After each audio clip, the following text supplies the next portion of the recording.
Meanwhile, Air Canada representatives are on Parliament Hill today. They're facing questions over their handling of passengers with disabilities. This is in response to recent stories of passengers being mistreated on Air Canada flights. The CBC's Olivia Stefanovic joins us now from Ottawa. So, Olivia, Air Canada is pledging to make improvements. What is it committing to do?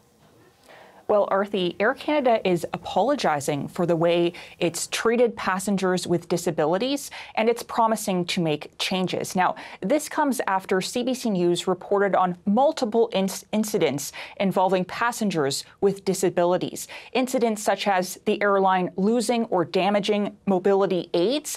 And in the case of a 50-year-old BC man who has cerebral palsy, he was forced to drag himself off a plane because Air Canada did not provide him a wheelchair, Arthi. So today, the CEO of Air Canada, Michael Russo, he was summoned to Ottawa to meet with the Ministers of Transport and Disabilities. And Air Canada released a statement, which I'll read to you a portion of. He says, Arthi, Air Canada recognizes the challenges customers with disabilities encounter when they fly, and it accepts its responsibility to provide convenient and consistent service so that flying with us becomes easier. He also goes on to say that sometimes we do not meet this commitment, for which we offer a sincere apology. So what is Air Canada planning to do about these issues with passengers who have disabilities? Well, Air Canada says it's going to try to improve the boarding process so that passengers who need a lift are boarded first, and that Air Canada employees have training to operate these lifts.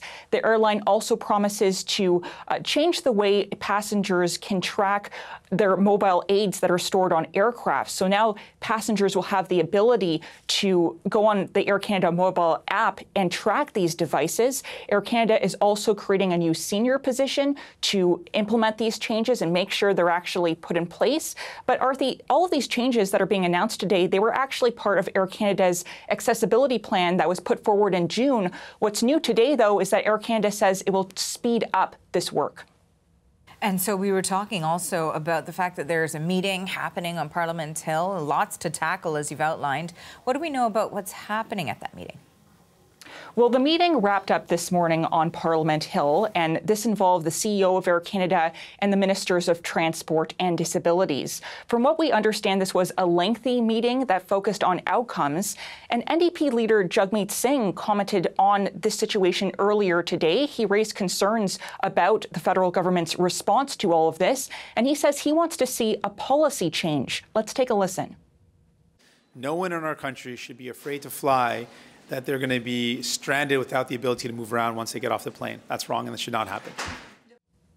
Now, the Ministers of Transport and Disabilities, Arthi, say they will be meeting with Air Canada again before the holiday season to ensure that the Air Canada is actually acting on the changes that it announced today.